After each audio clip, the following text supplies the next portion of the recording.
when you're fishing, it's being conscious of what you're actually doing. Instead of saying, oh, I'm going fishing, I'm going to cast out there and hopefully fish takes me. It's actually, right, I've cast there, my fly is now at this depth. It's at the bottom, oh, it's too deep. Little things like that. It's just actually knowing what you're doing as you're fishing, instead of just randomly casting and chucking away, Hello and welcome to the Ireland on the Fly podcast about the people and places of fly fishing in Ireland. You might remember we covered the FIPS-Mouche World Fly Fishing Championships back in September with daily updates from Ireland team captain Dec Conlon. And one of the star performers from the tournament was a young angler by the name of Sean Dempsey. Sean joins us on this week's show to give us some real insights into the elite level of fly fishing and what he's learned from the leading countries such as France, Spain and the Czechs. And Tom, before we hear from Sean, we've said it before in the show, you mightn't be into competition fishing, which I'm not, but there's still so much we can learn from the top anglers. Good man, Dara. Yeah, I mean, I've always said this before, I've said this myself, that, competition angling might be your cup of tea, but quite often we all benefit from it.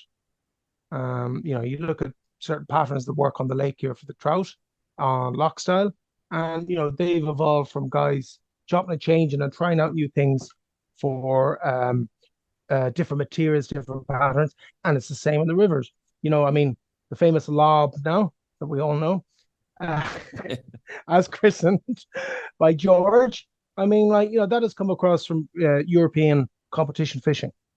It benefits us all. And all right, competition fishing isn't everybody's cup of tea, and I know it's not yours, but we still can all get something out of it. Come here. Have you actually ever fished a competition? So? Never. Not one. I'm barely able to get out fishing these days. Never mind competition fishing. Stop. You've seen me fishing. I wouldn't be able to now. Jeez, you did mighty that day we're up. Of the one day we were able to get out. I don't know if you're taking the piss now or not. I love when I've achieved that. I love when I've achieved that status where people turn to me and go, are you pulling the piss out of me or not? You did well that day. You did. Good guys. Apart from the few lost on the dries now, that's still but they were coming a bit. Have to come back for that. But you did get one. You did nail one on the dries at the end, though. You did? Jeez, I forgot about that one. You did nail one on the dries. But it's the 2-pounder. It's the 2-pounder I keep coming back to that I missed. Yeah. I haven't. You were like, it's there, and I was like, what? I haven't forgotten about. Stop shouting at me. I haven't forgotten about that one, and I'll never bring it up again if you're in the boat with me. Until I catch the 3-pounder. But no, it's just, I wouldn't, like I said, it's trying to even get out fishing for me. Like, I hope Bodo Funk isn't listening to this, because I have a pike fishing day booked in with Bodo next week. Touch wood, Bodo. I'll be there. What day are you out? The day of the storm, is it? The day of the storm. It's literally like the storm just follows the tracking of the storm. Oh, God almighty. So anyway, fingers crossed the next time I'll be chatting to you about a bit of pike fishing. Hopefully you will get out. Yeah, no, I'm completely, as you know, for the oil competitions. But another thing that I didn't touch on there, and Sean mentions it when we're talking to him later, and it's the social side of it. It's not just the competing side. It's the amount of people you meet at it, Now, I have to say, I've made some great buddies out of competition fishing. You step into the boat of a morning with somebody you've never met before, and by the end of the day you're just cracking up laughing, the pair of you. But for you though, Tom, must be at that stage, like, you must go to a competition in Ireland and you just know everyone, like. I suppose at this stage and you'd know people to see or whatever. But there's always, it's like going in down to your local, like, you're not there you yet. Might go to a competition and it could be somebody, should we say, who's never fished a competition before and is just trying it for the first time. And that's great too, So it's because it can be intimidating. And I think, in fairness, like Sean describes, he was, and we bring it back to, we've said it before in the show, great club with a good active youth section. Like, he was brought up doing competitions from a young age and he didn't know any different. Yeah. And I think that's probably the way to do it. And you see, and it's another thing that you should look at as well, of people might be giving out about competitions. it does give a nice element to the youth side of it. It gives them something to go for, to aim for, and something to look forward for. And it has obviously worked with him.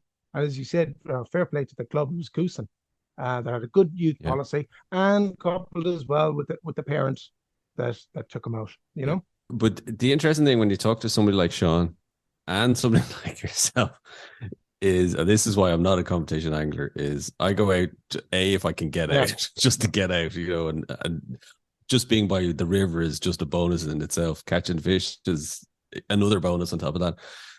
Sean talks about when he goes fishing, he goes with a plan. He's there to do something. He's there there's a tactic, there's something. He's going to try and catch a fish.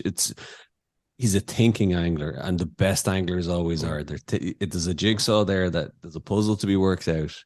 And that's the difference, I think, between the best anglers, the better anglers, than the pleasure anglers like myself, like who just like, I'm out, happy days if I catch. Okay, I have a bit of a plan. It might work, it might not, but anglers like yourself, Sean, are there, right? We're doing this for a reason. Like, well, and that's why he's at one of the up in the top 12 finishing the world championship on a second go. But that's what he gets from it. But this is the beauty of it, and I always say it. You get something else from your bit of pleasure fishing. Do you know? Yep. And somebody else, their whole thing might be fly time. And all they'll get for it is, if they catch a fish on their fly. And that's their thing. And we all take something different from it.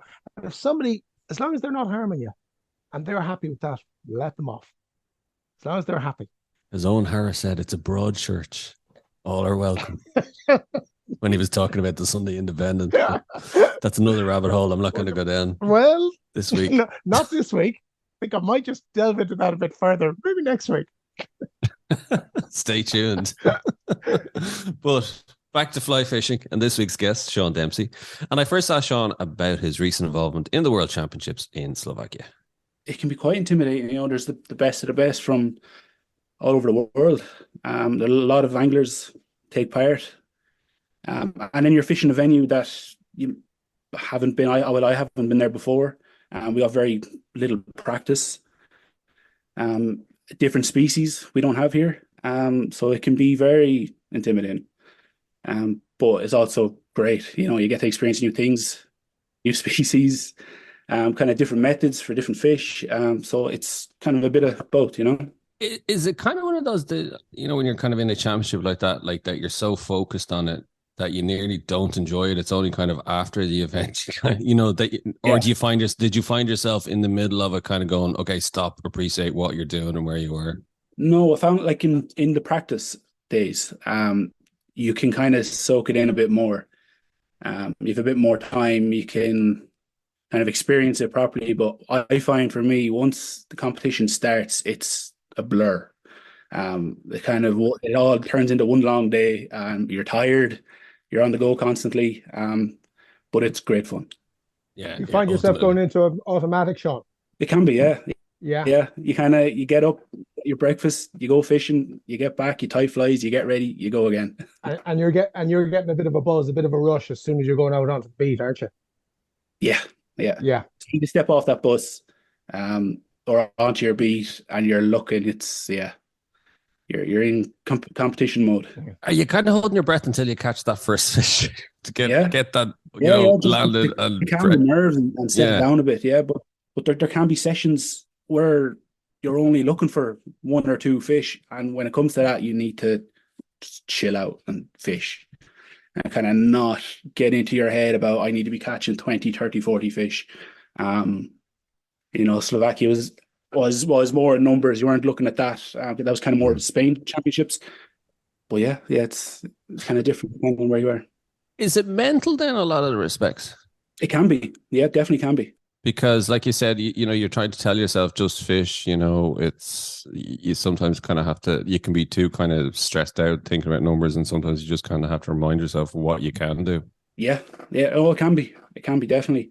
And sometimes you can get too focused on catching the fish, especially in a numbers game, and catching what is there. If you know there's a fish rising and you can't get him, you can spend too much time trying to get him. Right. Whereas if you walk 3 foot forward, there's a whole another range of fish in front of you. And forget that guy. Forget that guy. Yeah. Put him away. Well, come here. Yeah. And I remember Dec was telling us, and I was going to ask him, but it's much better to ask you. He saw you, he was looking at you with one beat, and you hooked into a phenomenally big grayling. Oh And yeah. because you're what tippet were you on? 0.08. So it's Yeah, I think I actually have some on the table here. What's that in yeah. old money? And It's very one light. k Yeah. What is it? one kg is 1 two point kg, something. 2.2 pounds. Yeah, so it's light. Yeah. So, and I remember him describing how you were only able to just inch the fish back really slowly. But was it in your mind then, am I Yeah, wasting time on this fish? it was, yeah. But yeah, you kind of hope. Like I remember I hooked into him and I was right at the limit of my Yeah. beat, and he just went straight downstream into the beat below me. And there's nothing you can do. You can't pull him up. You just apply the pressure as much as I could and hold on. And I was kind of giving myself just a couple of minutes to see if I could get him in. I think at one point he got just close enough to maybe have a swipe, but he was gone back downstream before I could get him in the net. And then in the end, he just popped off. I didn't even break, just Oh, came off. right. He just came off. Yeah, And yeah. what length was he? 50, do you think? I didn't see him. You Deck never saw saw him. him. Oh, The deck was behind me up high on a bank. And no, I never saw him. How long did you have him on before you lost him? It felt like an hour, but no, it was um 3-4 minutes, I yeah. think. Maybe Because not even that. I have I have in my head the picture of, the anglers at the World Championships. They land a fish and they're practically flinging it in, you know what I Yeah. mean, to land it like and flicking it off like again, that kind of way. Like, Well, that's normally it. It's a couple of seconds. You know, Yeah. like 30 seconds could be a long fight. But yeah, when you hook a big one, you're kind of wondering, what do you do? Do you just break and keep going, or try and fight him and get him in? and in a situation like that, actually, forgive my ignorance on this, like you were saying, Dec Conlon's there, and you were saying about, do you focus on one fish? Do you move on? Like you were saying, Tom, do you have like a team captain or people there that to advise you, or is there any coaching or any help allowed Yeah. on the bank? There is, your team captain can talk to you, Right. and he can tell you, well, not tell you what to do, but he can give you advice. Yeah. Okay, so he can be there saying, "Listen, give up that stretch there, move on." Yeah, yeah, yeah. Or I just saw a fish up, 50 yards up. There could Right. be a few, Yeah. and there's little things like that. Okay, I Um, didn't realize that. So there, you can yeah, help. and it does help. So I was just going to ask you this. So the one we've just done, Slovakia, was your third one. So your first, where was Yeah, your first senior worlds? Tasmania. Nice. Tasmania. Yeah, No, lovely. Yeah. And yeah. what That was was that a like? And what was that like? Not Tasmania itself, but what was the feeling like on your first world, going out on your first session in a senior world championships? Were you And what nervous? age were you as well? Yeah, actually, yeah. What age? that was 2019, 24 years ago. It was 24. So 20, you're 24. Yeah. 24, yeah, 25, 24. Yeah. Um, yeah, but yeah, it was kind of fantastic. Fantastic going there, getting in training. But then when you remember getting at the beat and just thinking, crap, Yeah. it's kind of all it. There's a lot of preparation, a lot of build up, a lot of traveling to get there, Mm. and then it was go time, and I think it lasted about 5-10 minutes before the session, and I was kind of like jittery and nervous, Mm. but as soon as that whistle goes or your controller tells you, yeah, it's Yeah. gone, and you're trying to focus in. And how did you do? I did okay. What was I, 40th, I think? We had 3 lakes and 2 rivers. And yeah, in the rivers, you had your dries, your nymphs. I think we used wets in one of them as well. There was a couple of rainbows knocking about in some of the beats. But then there was 3 lakes, and the lakes were quite different.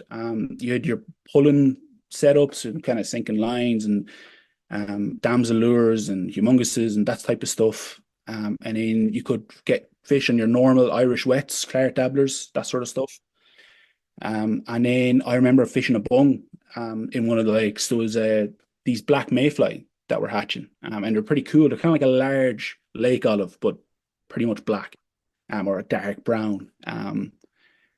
And yeah, it was just kind of, we had a long travel to get there, and we needed quite a lot of gear to be ready for the kind of range of fishing that was ahead of us. Yeah, it sounds like you need a lot there. I mean, like you're talking all the different methods, even on the lakes alone. But like, what was it like? Like, let's say you just come from fishing, let's say Ireland. Were there many Mm. similarities with Tasmania, or was it all completely alien?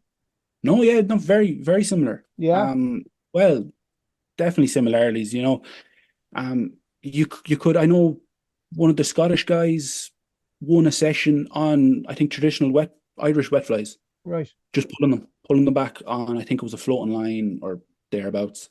It's similar, and just a little bit different, if you get me. They Yeah, are brown trout. There was rainbows as well, but in the end, kind of a brown trout here is very similar to a brown trout somewhere else. yeah, You know, yeah, yeah, yeah.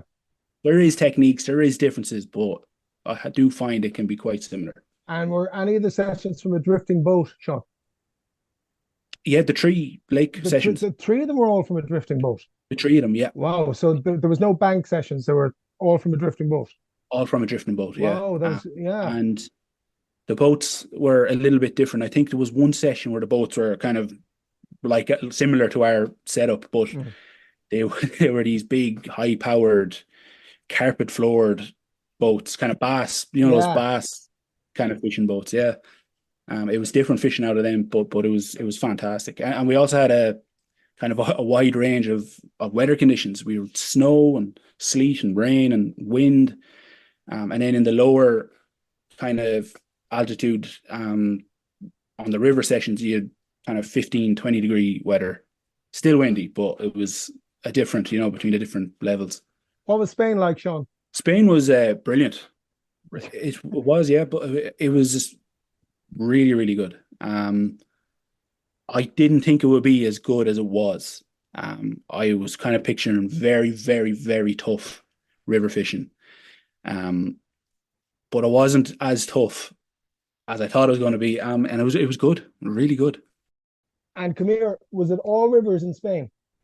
Four rivers and one lake, one bank venue, which was a bit different. It was small rainbows, like kind of the 22 to 30 centimeter type fish, Mm. which act very different than the larger rainbows that we would catch here in Ireland. What was your favorite of the three worlds, Sean?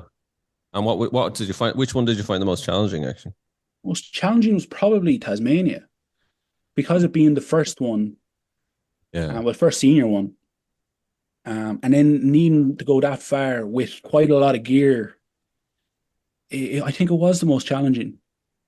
But Slovakia was also had its challenges in trying to be prepared for grayling. We don't have them over here. How many Getting times? used How to many them times had you fished for grayling before? 3 times, 4 times, Yeah, not much. yeah, that's I was in for the Youth World Championships. I was in France, and they had some grayling. Now, we definitely weren't targeting them. They were kind of a bycatch, yeah. just as you were fishing for your brown trout. But I experienced them there. I experienced them in Poland at a Youth World Championships, and then a couple of trips to the Welsh D. Right. And that's it. It's not a huge amount of time on. Talk to me about, how the Czechs, the French, the Spanish dominate. When you see these guys, that the kind of angler is like the elite of the elite. Mm. Would you be kind of stealing trying to catch a steal of a glance over at how they're fishing, in terms of what we can learn from that kind of level? Yeah, well, all the kind of the modern techniques come from these countries, these guys. But I think it's their ability and how well they do comes from not just the gear and the techniques and the equipment, but how they operate in teamwork, working together to figure out all these little things that make us catch more fish. You can have kind of the best rod in the game, but if you can't use it. If you're a fly tyer or want to get into fly tying, then this is for you. Ireland on the Fly have teamed up with Fulling Mill to give away a box of fly tying materials with free shipping to one lucky listener each week. With more than 1,400 products to choose from, each perfectly packed by hand, their new range of fly tying materials warrants closer inspection. From dozens of exciting new dubbings, chenilles, yarns and wools to perfectly prepared and packaged marabou, zonkers, deer belly and bucktail, the range is going down a storm. So, to be in with the chance of winning the £50 worth of materials, just answer the following question. What country were the 2023 World Fly Fishing Championships held in? Email your answer to info@irelandonthefly.com and we will announce the winner on next week's show. And congrats to William Hamilton, who is the latest winner. William will be in touch. Sean, how did you get so good? You fished Leinster. You've fished all the way up. You've done your third worlds.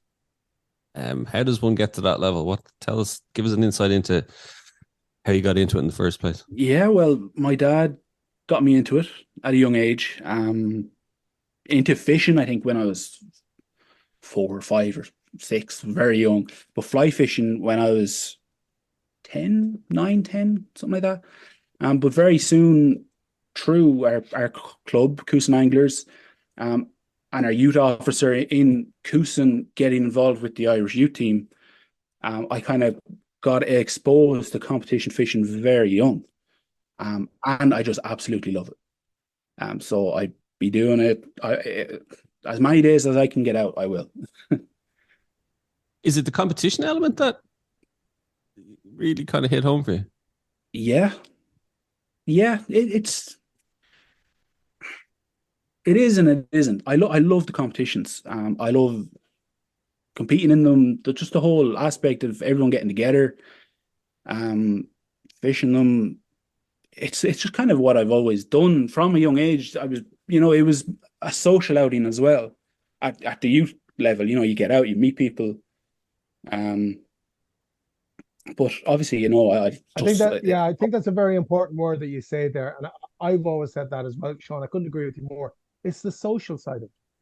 I mean, as you said there, from when you were started in the youth competitions, and you got out, you got to meet other like-minded young lads and young girls with the same interests as yourself, and I think it's great. Actually, it's great, great testimony for the youth angling scene within your own club in Coosan that brought you along and gave you that chance, and the scene that flourish now and develop into this. So but and also Thomas, well, I think as well as Sean, the fact that you're introduced to the competition element from a young age. Yeah, you kind of nearly don't know any different. It's not like you've fished 10, 15 years, you're 20 years of age, whatever, you're in your 20s, and it's like, do you want to try a competition? Oh no, geez, I've never done that. It's kind of, you're nearly too late. The kind of way. Yeah.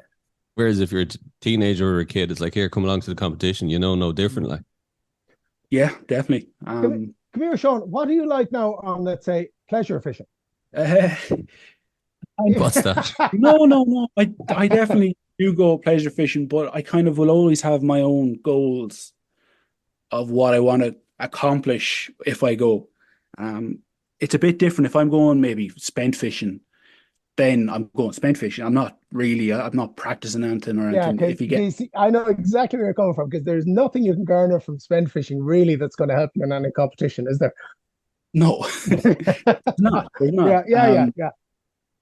But it's a different thing in itself. Getting out late, like in the evening into dark. But that's good to hear, because then in effect you do actually have some pure pleasure fishing, which is the spent fishing. Yeah. But I know what you're saying there. Like, I think, Darragh, what we're doing is if you have a competition 2 or 3 weeks time, let's say at Loughlin, I'd go to Loughlin just for a day's pleasure fishing. The only reason I'm there, like yourself, Sean, and funny, Sean might be in the same competition, and strangely enough, I'd see Sean over in the other boat. Well, there he is. It's only a day's pleasure fishing. But do you strike me, Sean, as if you don't mind me saying, you're gently spoken, but there's obviously a hard edge there, a hard competitive edge to it, like, because you're thinking to yourself, well, I need to do this, or I have to get this, or I have to practice this, or I have to focus on this, because in your mind, this is what you want to do to achieve. Yeah. So it's a very important part of you, that succeeding in the competitions. Yeah. You're not just turning up for it to be one of the numbers. Like, No. Definitely, I've kind of whatever competition it is, I will have a goal of where I want to come. Like, obviously, it's great to pick number one every time, but that's not realistic. For every competition, I'd have a limit where I'm like, I want to be top 5, or top 3, or something like that. Something that I'd be happy with. Where did you finish in Spain, actually? So, In Spain was 12th. well, you must have been happy with that. That was a good result. Yeah, Yeah. yeah. I was very happy afterwards, but also a little bit disappointed. I kind of let myself down in my last session. I signed my card, as you sign your card with every fish, but I didn't check my controller's writing. And there's a little section on the scorecards where you write the length of the fish, 28 centimeters or whatever, but then you fill in these boxes of 280. The controller had them all, the boxes filled in for the smallest length possible for every fish. But the scores were right there beside them saying 28, 30, whatever. And I think I lost maybe two spots. Yeah, because you lost all the extra points you would have accumulated Yeah. for longer fish. it could have been top 10 then. Possibly, yeah. Ah, Yeah. But that'll never happen again. So yeah. I learned, Damn right. you know. I don't understand how it happened. Like, I can understand you not double checking or whatever. Why was your man writing in the? I don't know. I don't think he was a very nice man. I don't think he was doing anything wrong himself. I think he just got mixed up. He was nice. He was controlling me. So a lot of the time, your controller will follow you up the river and stay on the bank. He was in the river right behind me Right. for a lot. And this river was up because the river started to rise. There was a lot of rain the last couple of sessions. But I don't know. I missed it. And by the time we realized, it was too late. Jeez, that's frustrating. It's a bit like the golfer, isn't it? Signing their scorecard. It's the same kind of thing. Same thing. I was just saying, I'm sure other anglers in other countries have done the exact same and been livid afterwards. But it happens, and once it happens once, it'll never happen again. Yeah, you'll never forget it. Right. Yeah. Never. No, I was just going to wreck there. Dara touched on it there of how, and it's spotted that you have a steely determination. I no doubt, you have goals. And what I want to ask is, because I can guess the background you came from, like you would have been fishing on Loch Ree. Like I just started fishing with my dad on Loch Corrib. You had to make that transition over to being, and I'm going to say this, a world-class river angler. I mean, that has to have taken a lot of commitment and a lot of determination, Sean. Yeah, I suppose it has, but I didn't set out with the intent of ever saying, "Oh, I want to fish rivers and I want to be whatever." It just gradually happened, and I suppose I've been very lucky to be involved with a lot of good anglers on the river. I just slowly started developing my own ways and fishing with good anglers on rivers. You may have seen it. I mean, like we have a lot of good loch anglers in this country, and we have a lot of good river anglers too. But for guys to make the crossover from one to the other, it does take a fair bit of work. Yeah, yeah. But as we said earlier, I started them young as well. Like Taffy Leinster were having new river qualifiers, and it was just it's fishing. So we went. The club again, I think the Coosa Anglers brought us, and there was a group of us, and we kind of just got into fishing it. But I remember starting, and it was 2 hare's ears on a floating line, swinging them, into the bank. And that was it for a couple of years. And then, you're fishing sedges and kind of dry dropper then, a nymph under the sedge, and it slowly just develops over time. I remember, I think, sending an email to, was it Sean Cassidy, who was a very, very good angler, all the way through youths anyway. And he emailed me back about French nymphing. And that started kind of a little thing into nymphing. Yeah. And it just developed on itself kind of over the years. I have a question for you in a second. It's just interesting what you're saying there about, as kids, we were just fishing. Yeah. It reminds me of the story, Glenda Powell, she was giving a lesson to my young fella down in Adair Springs. This would have been last winter, and it was windy and it was cold and rainy or whatever. Yeah. And I think I came up and made a comment kind of saying, oh, geez, the wind must be tough from there. And she said, just shut up. The kids don't notice things like that. As an adult, Yeah. and I just thought it was so true. As an adult, you're like, oh, the wind, the rain, the blah, blah, blah, the water temperature.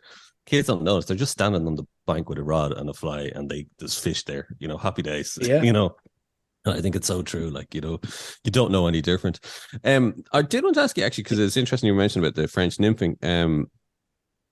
For yourself, and you've got Worlds coming up as well. Mm-hmm.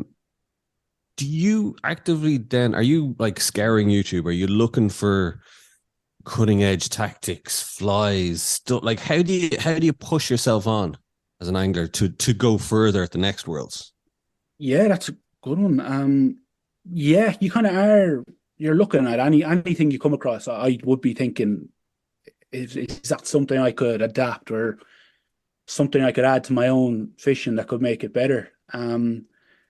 I would say online, it's very hard to find that sort of information. There's so much. It's not online. No, by definition. No, there's so much on there as well, and it's kind of trying to just to comb through everything and see what's real, what's not. Like, I think even to this day, if you kind of look up an Irish river, wet flies is your best. Like it'll say all your traditional wets down and across. Yeah. On a lot of the websites. But it is different. But the best way is fishing with like-minded people and seeing, you do something a little bit different on the way you carry a rod or something like that. It's little things I think can make a big difference. When you're fishing, it's being conscious of what you're actually doing. Instead of saying, I'm going fishing, I'm going to cast out there and hopefully fish takes me. It's actually, right, I've cast there, my fly is now at this depth. It's at the bottom, it's too deep. Little things like that. It's just actually knowing what you're doing as you're fishing, instead of just randomly casting and chucking away, So basically what you're saying is, when a fish takes you, you know exactly what you had done to put the fly or whatever to get that fish to take you, rather than going, why did that fish take me? Because you've prepared everything beforehand. You've drifted your nymph a bit more. You've maybe gone at a different angle, or so, do you know what I'm saying? But you'll have consciously thought of that. Yeah. As you're presenting it. Yeah. Yeah. If you want to have a nymph bouncing on the bottom, like if you do that, you should be able to feel your rod tip bouncing with the nymph on the bottom on the rocks. Right. And if it's not, well, what's it doing? Where is it? Is it midwater? Is it very high? What's happening? And it is a conscious decision of when you get to the river. It's just, right, I want to try do this and put it exactly there and see what happens. If I get a fish, I get one. I know what I've done. Yeah. If I don't, I don't. Try something else. You've tried it. Yeah. There's a couple other young anglers on the team as well coming up, isn't there? Yeah. There's a few. Kieran Riley, he was with us in Spain. Yeah. Actually, he's a couple of years younger than me. I think he's 25 at the minute. He would have been a bit younger then. The two of you are on next year's team in France, aren't you? Yeah. That's great. The two of you on the team together. And any other young anglers? Yeah, Robert Hackett. Oh yeah. I think he's coming to France with us. Another very good angler. Of the 5, the team going, there's going to be 3 guys in their 20s. Yeah. That is brilliant. Absolutely brilliant. Yeah. Once again, testimony to some good youth work by Taffy, obviously. Yeah. Coming through. And Sean, will you have any goals like for the, to like win a session, that kind of stuff? Like, what are you thinking? Or is it too far ahead at the moment for you to be? Yeah, it's probably a bit too far, but I won't necessarily be win a session. I'll always be trying to win a session. But it will be, I want to stay top 10 in every session or top 5 in every session. Because if everybody could stay, for the team, could stay top 10 or top even 15, the team is going to do really well, which is the most important part of it, I think. Yeah. better than any one individual. The team, if we can all just stay up high, not first or even second, just up top 5 or 10, the team will do really well.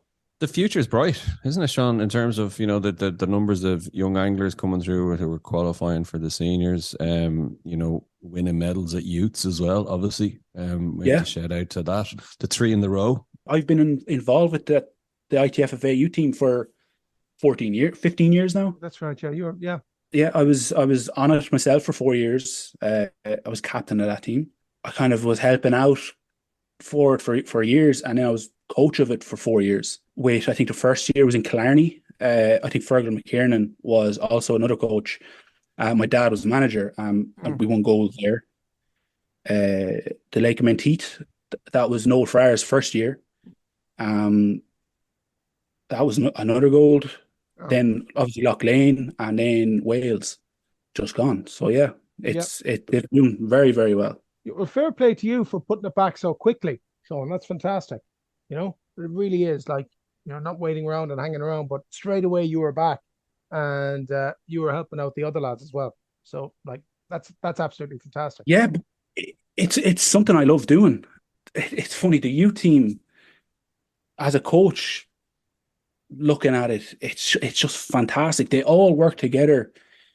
There's nobody hiding anything. It's just fantastic to watch them, because at the start of the year, when you get the team together, nobody kind of knows anyone. Maybe a couple of lads have met before, and just to see them all become a team and then go over and fish well together, it's fantastic. But it is an area that it's a much bigger conversation, I think, than we can have, but it's an area that youth fishing in general, nothing to do with teams or competitions, that just needs to be improved, or something has to happen, Well, yeah, it's funny. It's a topic we always talk about on the episode, is in terms of just youths generally. How can we get more youths involved in fly fishing? Sean, what's thoughts yourself? Like, obviously you were lucky in terms of your dad, and then you had a good club. It's actually, there's 2 elements, isn't there, Tom? I think always seem to come back to in this discussion. One is usually, a family member might have, brought you on and got you interested. And then usually it's a club. There's a really good club, has a good youth policy, very active with the youths. They seem to be the 2 elements. But what's your thoughts on it, Sean, in terms of trying to get more young people involved? That is $1 million question, I think. Like, that is it. It's what I can see. It is down to goodwill individuals getting out, getting their cousins or nieces or nephews or whoever it is into fishing, and getting them out in a boat, even to the edge of a river, a lake, wherever. But I would hope sometime soon, maybe there needs to be I don't know, a group or a school type thing where anyone who wants to go into fishing in Ireland can get together, and there's a big group and everybody learns, and maybe it doesn't necessarily have anything to do with competition fishing. It's just fishing, or just fly fishing, or somewhere. It's not going to happen by itself, if you get me. I think the anglers, if we want to keep it going, the anglers need to we need to think about it better. I'd actually thought about this recently. If you take hurling, people hate when you say it, but it's a minority sport in the sense of the counties that are successful at it, And if it's really interesting, if you look back at the history of the counties and even the clubs where it was most successful, where it became embedded in the county and the communities, was driven by individuals. So the individuals came in, and actually a lot of times it was Christian Brother schools, but it was individuals who were so fanatical about the sport that they brought that fanaticism and love of hurling to the community, which then became embedded within the area and then passed on to generation after generation. And it's kind of a bit, that kind of is what you're looking for, isn't it? It's those kind of ambassadors, those kind of fanatical kind of, evangelical kind of people about the sport who want to bring it, who want to see more youth, and it kind of takes, unfortunately, yes, you can have all the structures you want and great plans to do it, but really without the kind of the ambassadors driving it on or encouraging people, it'll be a struggle. Yeah. I think that's what we're seeing in the numbers and that are coming up to the competitions. it's that exact thing. It's slowly kind of fizzing out.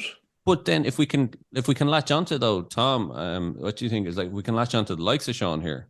Because we're seeing this success at youth level, that's kind of rise up to senior level. So Sean and the lads who are at senior level, then they can pass that on to the next generation and hopefully become self-perpetuating. Yeah, no, I think definitely with you. And I think and fair play to Sean. I just said it there. But Sean went straight back in, still in his early 20s, to help out the youth team. And that's fantastic. And what you said as well there, never underestimate what one individual can do, with regards to the hurling thing. But I'm going to ask you, Sean, and I've just thought of that. We had Keane O'Boyle on salmon fishing. We asked Keane. Keane was, I think, Keane was 24. Anyway, Keane was in his 20s. And one thing he did bring up, I'm nearly certain it was Keane that brought it up, because we were asking about youths, and he says, well, to go fishing, like he says, for a young lad or young girl to go playing football, all they need is a pair of boots. You know? And that's it. They cost you a pair of boots and a pair of togs. But for anybody to go fishing, you're going to have the gear unless your family's in it. And maybe that's a stumbling block, because if you don't have a family member who's into fishing, you're not going to have the kit, and the kit is not cheap. And you need somebody to bring it with as well with the kit, I think. Yeah. Oh, definitely. I could see it is an issue, I'd say. I don't know about further down the line whether, I don't know. It got me thinking after it, and I haven't thought of it since till you asked her, Dara. I was just going to mention it. And just wondering, if some of the angling organizations could operate, I don't know if the word is not a food bank, but a tackle bank. Decent, gear. Decent tackle. I don't want, I genuinely mean this. I don't mean, you know it yourself, Sean. You've seen some pretty ancient rods. We've all seen it. Pretty decent tackle that could be given to clubs or to organizations.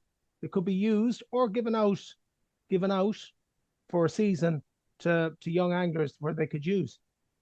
I don't know. It's just an idea. Hey, Tom, let's take up the mantle there now, Tom. And forward and onward we go. Yeah, but it's be careful of that hole you're digging for yourself. Another job for Tom Doc. Come on. Lovely. Yeah, but no, it's funny. You've mentioned it there, Sean. You said, even with the work you put in and everything, you still see at the moment the numbers are kind of fizzling. I think we had, after the win in Scotland, we did see an increase. There was a bit of a buzz back about getting into it, and there was a higher number than there had been at the qualifiers. But then with COVID hitting and the kind of last couple of years we had there, it's back down to very low. Maybe it's only a glip. Maybe something was going to happen after Scotland, and maybe if we put the work back in. But look, we can't stop doing the work, and like yourself and the clubs, and like as we said there, we quoted the work done with Taffy and the work done by ITFFA, both organizations to bring the youth on, and it has helped. It has helped. But, definitely, 100%. Yeah. Well, we could go on. We could talk about that for ages, but we'll move on. And Sean, before you go, we ask everybody who comes on the show. So I'm going to ask you now, what has been your most memorable fish on the fly, Sean? On the fly, I know it straight away. Back to spent fishing. I used to do a lot of fishing out of a belly boat. Right. Just because after work, getting back and getting a boat out it was taking too long, and I didn't have a lot of time. And I was only going, I was driving half an hour in a boat up the lake, where I drive in a car there in 10 minutes. So I had the belly boat. So I used to go down through fishing on Lockery, down through the forest at Port Lake, and there's a huge range of little inlets and bays and good fishing spots. So I went out one evening, and this donkey of a fish came up in front of me. And I think I spent maybe an hour chasing after him all over the lake, and I had given up. I couldn't keep up with him. He was too quick.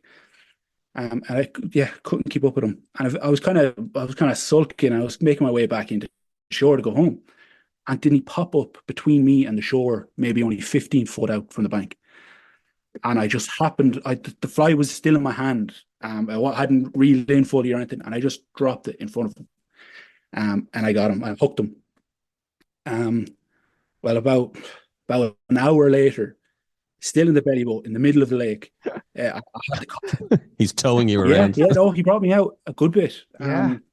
I called my dad because I was like, I'm not going to, because I was trying to net him, and whatever it was with the fish and the belly boat, I wasn't able to get enough leverage to actually pull him in. So I called my dad to see if he knew was anybody else out on the lake, out in a boat that could come around. So he rang one of the lads from the club, because we have weekly competitions where you catch a fish and there's captains, and you can bring the captain and you go weigh him in and then you let him off again. So we have keep tanks and aerators and that sort of thing.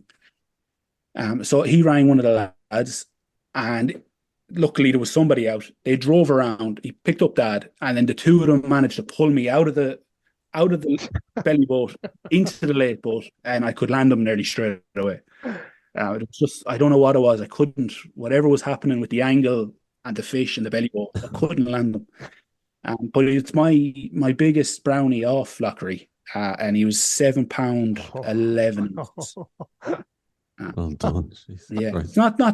Look, other people have much bigger fish, but that's my biggest wild brownie. Well, Sean, that's a first from a belly boat. That's the first. Yes, the belly boat hoodoo is gone now. Yeah. But what I love about that story, Sean, as well, is that you didn't give up. That you were like, so a boat had to come get you, pull you out of the belly boat, get you into the boat itself before you could land the fish. Yeah, like that's like, it must have been nearly midnight by the time this is all finished. Because it was when I was paddling back in. It was because the light was gone. I could hardly see. So I was like, this is home time. And just luckily where the moon was there was enough light to see him pop up in front of me. But yeah, that's definitely the most memorable fish. Absolutely. That's a brilliant story. Absolutely brilliant. Sean Dempsey, thanks a million for joining us. Continued success in your world career. We'll keep an eye out for you in the next two, France and the Czech Republic, you said, and as well, continued success for your pleasure fishing and thanks very much. on rivers and lakes as well. But Sean, thanks again for joining us. No bother at all. It's been a pleasure. Our thanks to Sean Dempsey for joining us on the show. Don't forget to rate, review, and follow the Ireland on the Fly podcast on Apple, Spotify, or wherever you get your podcasts from. Plus, you can keep up to date on IrelandOnTheFly.com as well as on Instagram, and myself and Tom will be back with another episode about the people and places of fly fishing in Ireland.